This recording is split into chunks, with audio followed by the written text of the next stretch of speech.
Dans l'épisode d'Ici tout commence du lundi 7 novembre, Billy, Margot Kemby Aguilar, est dépitée de savoir que Madman est à l'institut. Elle a peur de le croiser. Pour Vic, Lou Langairi, cela ne peut pas être un hasard. Samia, Emma Boulanoir, elle, tente de rassurer son ami et compte bien le démasquer. Louis, Fabian Wolfram, était sur le point d'envoyer un message à Flo quand Charlène, Paula Petrenko, débarque à la maison. Ils se sont esquivés tout le week-end mais elle voulait le voir. Elle lui répète qu'il est l'homme le plus talentueux qu'elle connaisse et que malgré les hauts et les bas qu'ils peuvent traverser, elle est toujours aussi fière de son futur mari. Les deux amoureux se réconcilient enfin. La jeune femme rend ensuite visite à Claire, Catherine Marshall. Elle pense que Louis n'aura pas d'autre occasion de rendre hommage à son père. D'autant que les 30 ans de l'Institut est un événement unique qui rassemblera tous les grands noms de la gastronomie. Si Louis n'y participe pas, Charlène craint qu'il soit considéré comme un paria.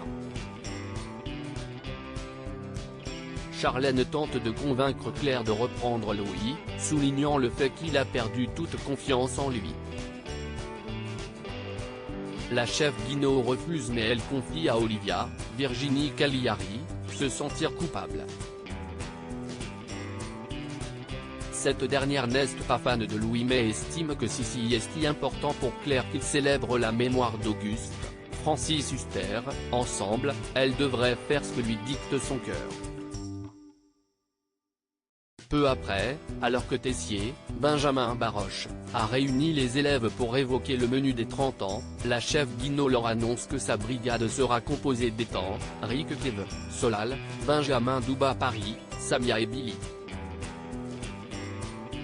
Mais les deux jeunes femmes sont trop préoccupées par leur recherche de l'identité de Madman.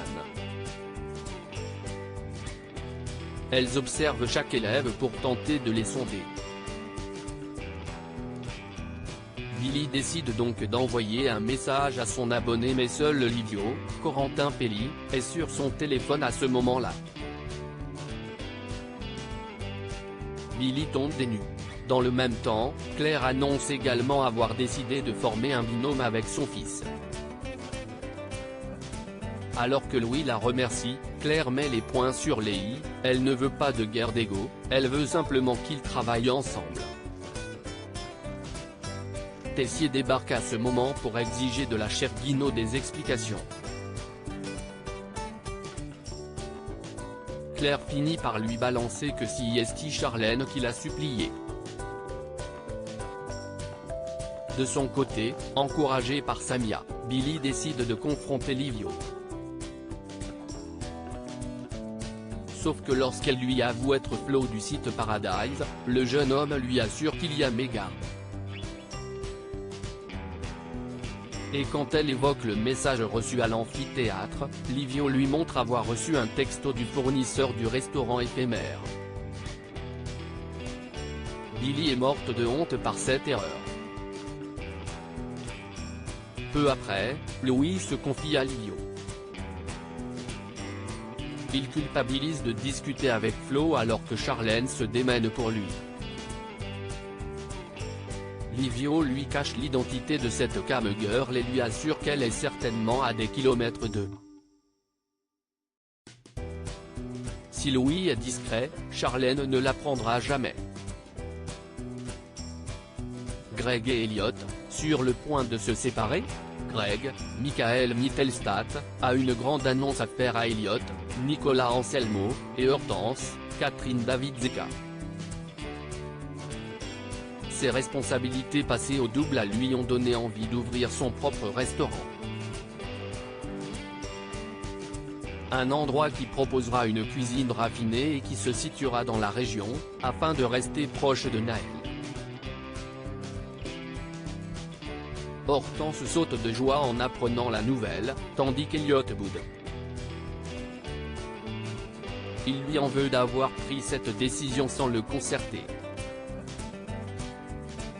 Greg tente de le rassurer, ils prendront les décisions à deux, ils seront partenaires et co-chefs. Sauf qu'Elliot a plutôt en tête un projet nomade, une cuisine itinérante.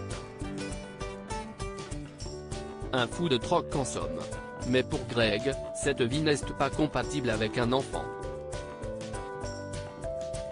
Face à leur désaccord, Hortense leur rappelle qu'ils ont encore le temps d'y réfléchir. Les deux amoureux assistent ensuite à un cours de pâtisserie prodigué par Landiras, Julienne Aluguette. Ils ont alors pour objectif de revisiter un gâteau de leur enfance. Celui de Greg fait sensation auprès de Zachary qui lui met un 17/20e. En revanche, il est complètement déstabilisé par celui d'Elliot qui a associé le chocolat à l'avocat. Ce sont deux aliments gras donc ils ne se marient pas bien ensemble. Surtout, le goût de l'avocat prend beaucoup trop le dessus. Zachary estime que cette création ne vaut pas plus que 8/20e. Face à cette note, le principal intéressé se vexe. De retour à la coloc, Elliot et Greg se disputent à cause de leurs projets de vie qui sont radicalement opposés.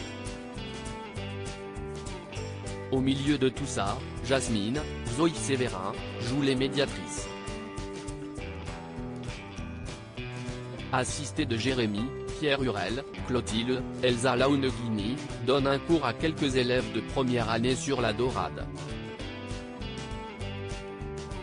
Axel, Thomas d'Acosta, décide de l'associer au radis noir, ce qui plaît à la chef Armand qui juge cela inattendu et intelligent. Vic, elle, opte pour le chou frisé. Vu son niveau, Clotilde estime que ce n'est pas le choix le plus judicieux mais l'élève est certaine de ce qu'elle fait. Et cela a payé, puisqu'au moment de la dégustation, Clotilde salue son travail impeccable. Vic retrouve ensuite Jérémy pour le remercier de l'avoir conseillé. La conversation dévie très rapidement sur Joachim, Janice abrique. Vic n'a rien trouvé de probant, puisque celui-ci est apprécié de tous.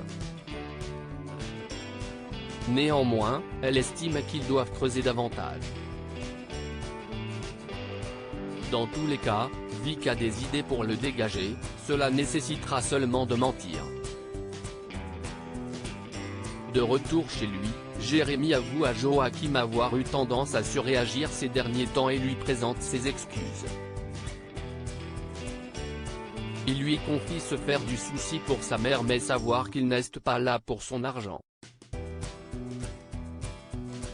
Alors que Joachim se montre compréhensif, Jérémy lui fait croire que Clotilde est endettée, qu'elle est complètement ruinée. Joachim est choqué, il ne s'est rendu compte de rien. Mais Jérémy lui fait promettre de ne pas en parler à la principale intéressée.